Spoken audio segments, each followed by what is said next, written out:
कि 2024 में भारतीय जनता पार्टी उत्तर प्रदेश के अंदर प्रचंड बहुमत के साथ उत्तर प्रदेश के अंदर 80 लोकसभा सीटों में से 80 सीटों की ओर विजयश्री की ओर अग्रसर हो रही है। यह आज की विजय ने यह संदेश बहुत स्पष्ट रूप से सभी के सामने प्रस्तुत किया है। नमस्कार मित्रों, भारतीय जनता पार्टी आजमगढ़ और रामपुर सीटों पर उपचुनाव जीत गई है।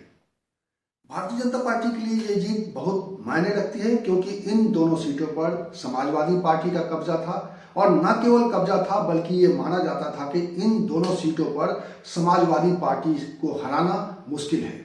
बावजूद इसके भारतीय जनता पार्टी ने यह करिश्मा कर दिखाया है और सबसे बड़ी बात है कि इस जीत से भारतीय जनता पार्टी खेमे में उत्साह है। मुख्यमंत्री ने आकर जनता के सामने, प्रेस के सामने अपनी बात रखी है और इस जीत को अपनी तरह से उसका व्याख्या किया है, जबकि दूसरी तरफ समाजवादी पार्टी ने इस हार को कबूल नहीं किया है। समाजवादी पार्टी ने ट्वीट करके कहा है कि भाजपा की ये जीत बेईमानी, छल, सत्ता का बल, लाठी और गुंडागर्दी का दम, लोकतंत्र और संविधान की अवहेलना, जोर जबरदस्ती और प्रशासनिक सरकारी गुंडाई तथा चुनाव आयोग की धृतराष्ट्र दृष्टि तथा भाजपाई कौरवी सेना की जनमत अपहरण की जीत है। लोकतंत्र लहूलुहान है और जनमत हारा है।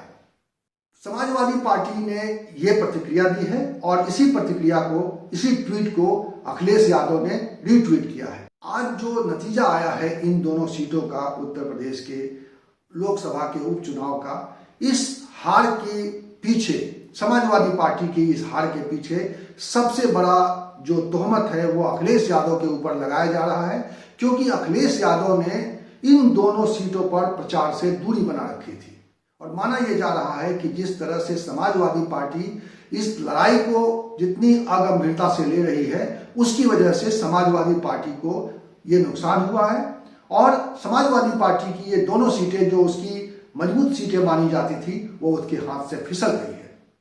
आपको याद होगा कि 2019 में आम चुनाव से ठीक पहले उत्तर प्रदेश में 3 संसदीय सीटों के लिए उपचुनाव हुए थे। गोरखपुर भी उनमें से एक शामिल था। गोरखपुर सीट चूंकि योगी आदित्यनाथ ने छोड़ी थी 17 में जब वो मुख्यमंत्री बनाए गए थे तो, और इसके अलावा कैराना की एक सीट थी। और इन सीटों पर भारतीय जनता पार्टी की जो हार हुई थी उसको लेकर विपक्षी खेमे में किस तरह का उत्साह था, आज ठीक उसी तरह का उत्साह भारतीय जनता पार्टी के भीतर है। 2024 का चुनाव सामने है और भारतीय जनता पार्टी ने उपचुनाव में इस जीत को 2024 के चुनावों की जीत से जोड़कर देखना शुरू कर दिया है।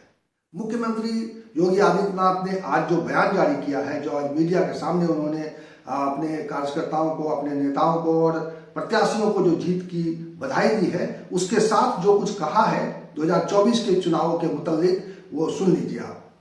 कि 2024 में भारतीय जनता पार्टी उत्तर प्रदेश के अंदर प्रचंड बहुमत के साथ उत्तर प्रदेश के अंदर 80 लोकसभा सीटों में से 80 सीटों की ओर विजयश्री की ओर अग्रसर हो रही है। यह आज की विजय ने यह संदेश बहुत स्पष्ट रूप से सभी के सामने प्रस्तुत किया है। आज के इस चुनाव ने एक बार फिर से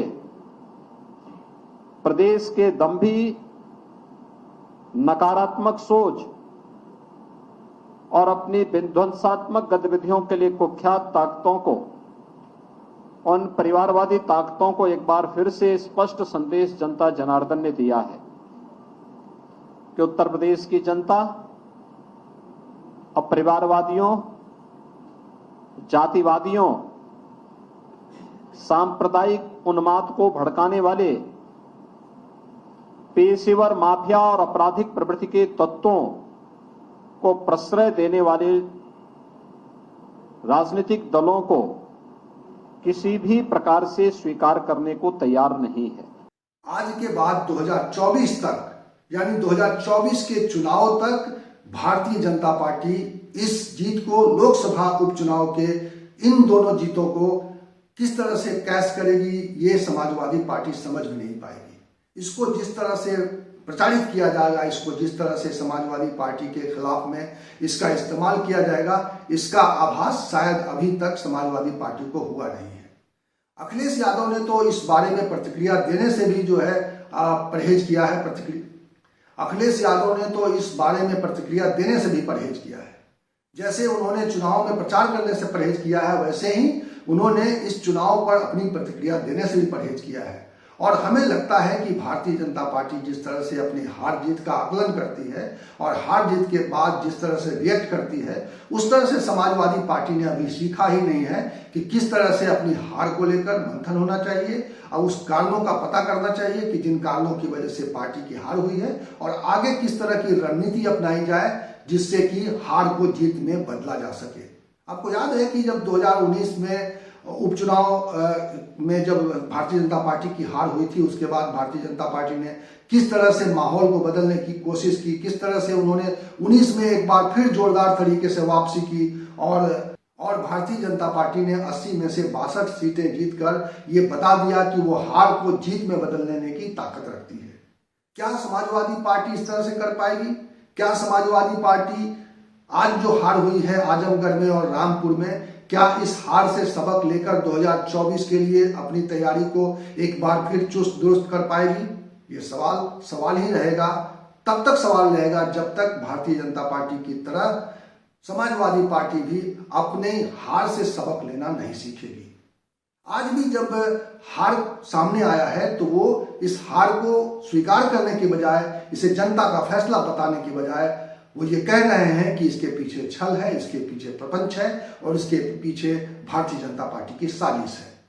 और तो और जो आजमगढ़ में हार हुई है उसके लिए समाजवादी पार्टी के कुछ नेता बसपा को दोष ठहरा रहे हैं, जबकि बसपा ने वहां पर अपनी ताकत दिखाई है।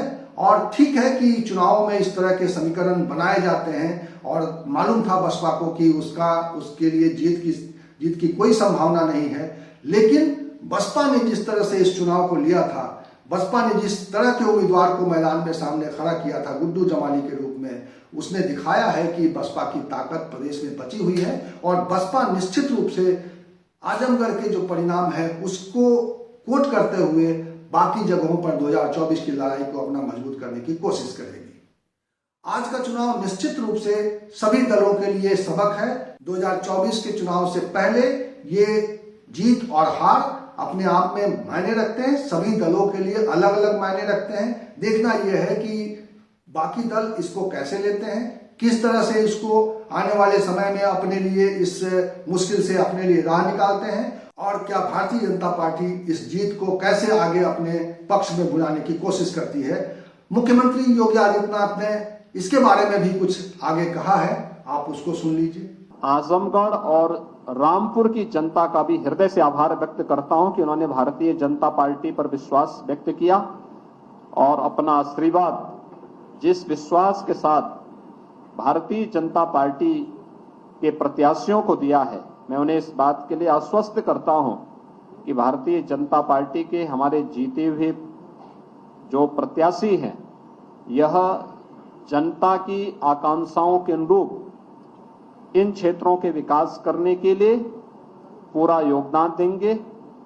और इस बात का भी मैं आश्वासन देता हूं कि किसी भी प्रकार के भेदभाव से परे सबका साथ, सबका विकास, सबका विश्वास और सबके प्रयास के भावनाओं के साथ इन दोनों क्षेत्रों के भी समग्र विकास के लिए सरकार पूरी मजबूती के साथ कार्य करेगी।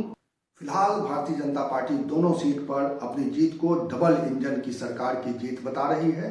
देखना यह है कि आने वाले समय में भारतीय जनता पार्टी किस तरह से आगे दांव चलती है और समाजवादी पार्टी इस हार से सबक लेकर आगे क्या करती है।